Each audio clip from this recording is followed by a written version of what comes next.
this is Dattaji, and I am preaching the spiritual knowledge of Sri Datta Swami. One day, a Christian devotee asked Swami, "I am a true Christian, and I do not believe the human rationality and introduction of God through the human body."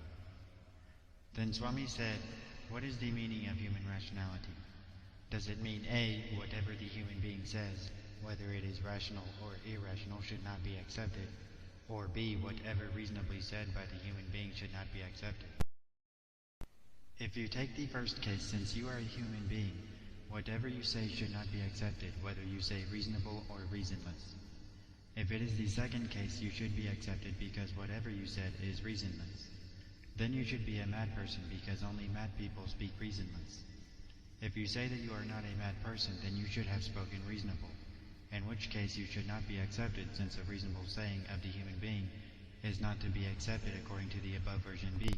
You say that God should not be introduced into a human being.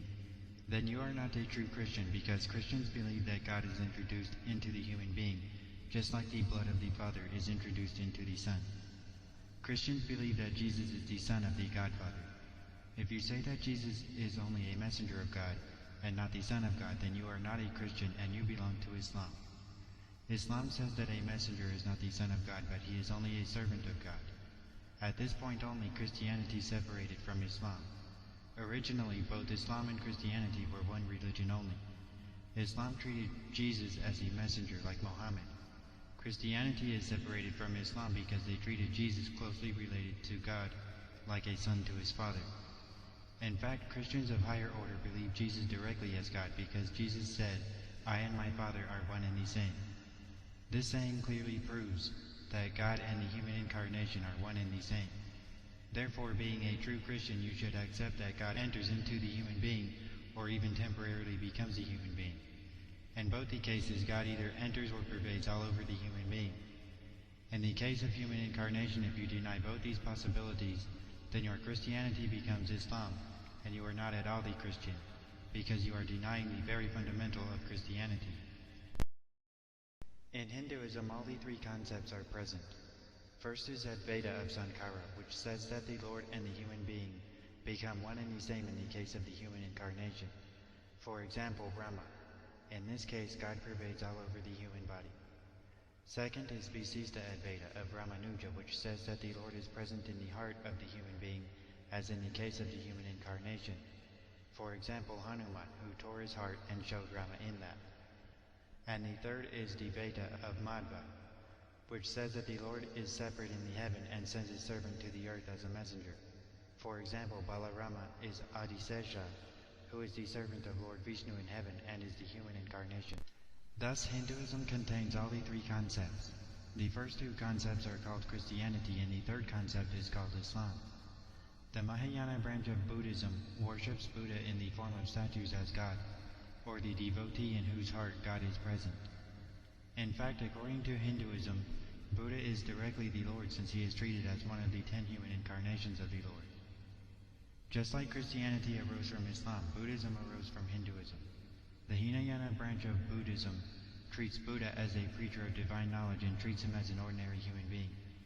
This concept is the concept of Islam, or the concept of Madhva in Hinduism.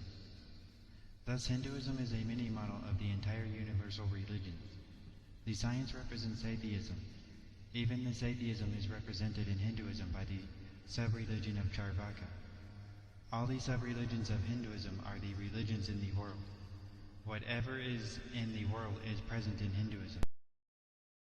Universal spirituality brings the unity of all the religions in the world, and thus it brings the unity in all the sub-religions in Hinduism also. Rationality is the essence of science. The scientist will laugh if you speak anything irrational. Even in the small matters of the world, we analyze with reason and logic before we follow it and say that we should not be emotional in taking any decision. Then how much logic we should have in such great spiritual effort if we want to attain real success. In Christianity, Jesus is called as Emmanuel, which means that God comes down from heaven to live with us. Only a human form can live with us and guide us through knowledge. The popes at that time also did not believe Jesus as God, or at least as Son of God, or even as the messenger of God. They did not like the God to be introduced into the human being, as you say now. They believed only the dead messengers and not Jesus, who was the then messenger. The same logic applies today also. You believe the messenger who does not exist now. You do not believe the messenger who now exists before your eyes. Jesus said that he will come again. It means that the same human incarnation will come again, and the same story repeats. The same Jesus is present today, and the same people who were blind with egoism and jealousy are present again today. Therefore I say the history repeats. As Jesus was insulted then, today also the egoistic and jealous people will insult Jesus. Jesus will come in every human generation to give his direct contact. Otherwise, God Jesus becomes partial, because he gave direct contact to one generation only and not to the other generations. He clarified the doubts of one generation only through his direct voice, and now he allows the immature human devotees to answer the doubts directly in the other human generations. He provided the fortune of touching his feet in one generation only, and the other generations are deprived of that fortune. This makes Jesus totally partial, and you say that God is impartial. All the religions also say the same thing. How can you justify this important statement that God is impartial? Therefore, we have to accept that God is coming in human form just like Jesus in every human generation. To avoid answering this, you are saying that reasoning should be avoided. When reasoning is discarded, you need not answer any question. Whatever you say, that must be the truth. You are rigid without any logic, and this is the blind conservatism.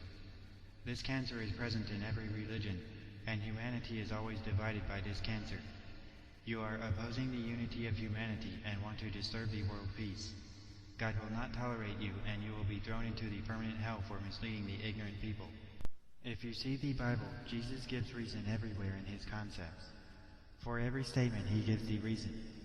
When the priest asked him that he should not have saved the animal which fell in the pit on the festival day, he gave the reason for his effort to save the animal. He analyzed the Old Testament and gave logical interpretations. He did not mind to cut some irrational blind statements present in the Old Testament by giving rational modifications. He has fulfilled his duty to be the true guide of the humanity. Whenever he leaves the world, these rigid people twist and pollute the meanings of scriptures. To rectify this, he comes again and again. When the teacher leaves for a few minutes, the class becomes undisciplined. The teacher comes to the class again and again. For teaching, the human form is essential. A statue cannot teach you. If you think of him as formless, he is not speaking to you from the space or sky or air. The human body is the most convenient medium for the human beings to hear the preaching of the God. The main goal of God is to preach to human beings and correct them to put effort in the right path. For beginners, he does some miracles as signs for his presence in the human body. The realized souls will detect them even without these signs. Sheep see the shepherd and come near by recognizing him with their eyes. Some milder sheep come near by hearing his voice, which is a miracle. And the mildest sheep try to go away and are punished by the stick of the shepherd, which is nothing but the permanent hell. Therefore, if you keep Jesus in the place of the present human incarnation, and place the same blind priest in the place of the present blind followers, you can understand the truth, because the same story and the same cinema is repeated with different actors having different names. This is the best way of understanding the truth. Those priests also opposed Jesus when he argued with wonderful reason. The duty of the teacher finishes by teaching clearly to the class. It is up to the student to grasp it and pass, or twist it and fail, following the sweet emotional advices of blind friends. The Lord is not worried about the percentage of pass, because there is no fault in his teaching. He should not be blamed for the pass or failure of the student. A student himself is to be blamed. When the messenger comes to the earth, he delivers his duty so that the God is pleased with him in the upper world. He is not bothered about the fame in this world or the number of followers. God will not find fault with the messenger if the human beings did not pass.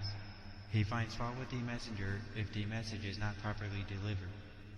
Jesus never bothered about the propagation of his knowledge. His aim was only to sit on the right side of his pleased Father after doing the duty assigned by him. He never cared even if the people rejected, insulted, and even crucified him. His aim was God, but not the world.